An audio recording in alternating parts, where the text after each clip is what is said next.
Iran के पास जितना uranium उससे बन जाएगा परमाणु हथियार।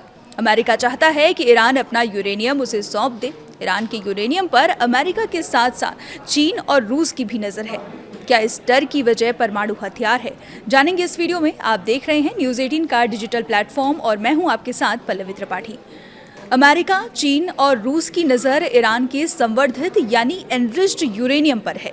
प्राकृतिक यूरेनियम में U-235 की मात्रा बढ़ाने की प्रक्रिया को यूरेनियम संवर्धन यानी एनरिचमेंट कहा जाता है, ताकि इसे ईंधन के रूप में इस्तेमाल किया जा सके। यूरेनियम रेडियो एक्टिव है, इसलिए इसका रखरखाव बहुत सावधानी से किया जाता है।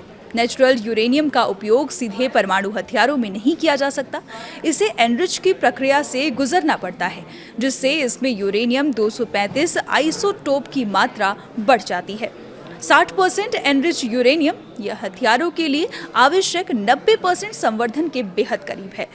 एक्सपर्ट्स का मानना है कि 60% से 90% तक पहुंचने में बहुत ही कम समय और तकनीकी प्रयास लगता है। 20% एनरिच यूरेनियम चिकित्सा और रिसर्च के लिए इस्तेमाल किया जाता है।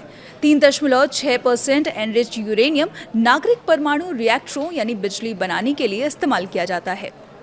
अमेरिकी अधिकारियों के अनुसार युद्ध की शुरुआत में ईरान के पास करीब 440 किलो यूरेनियम था, जिसे 60% तक संवर्धित किया जा चुका था।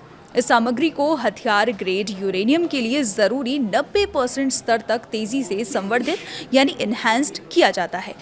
ईरान के पास करीब 1000 किलो यूरेनियम 20% तक संवर्धित रूप में भी है और लगभग 8500 किलो यूरेनियम करीब 3.6% तक संवर्धित है, जिसका आमतौर पर नागरिक उद्देश्यों के लिए इस्तेमाल किया जाता है, जैसे ऊर्जा उत्पादन या मेडिकल रिसर्च।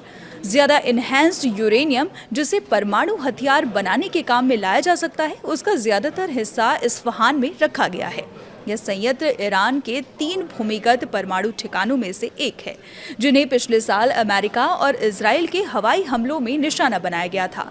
ईरान ने अपनी 440 किलो अत्यधिक संवर्धित यानी इनहैंस्ड यूरेनियम के भंडार को सौंपने की मांग को भी खारिज कर दिया है और अपनी पहले दी गई पेशकश पर कायम है, यानी 60% तक संवर्धित यूरेनियम को डाइल्यूट करने के लिए ईरान तैयार है।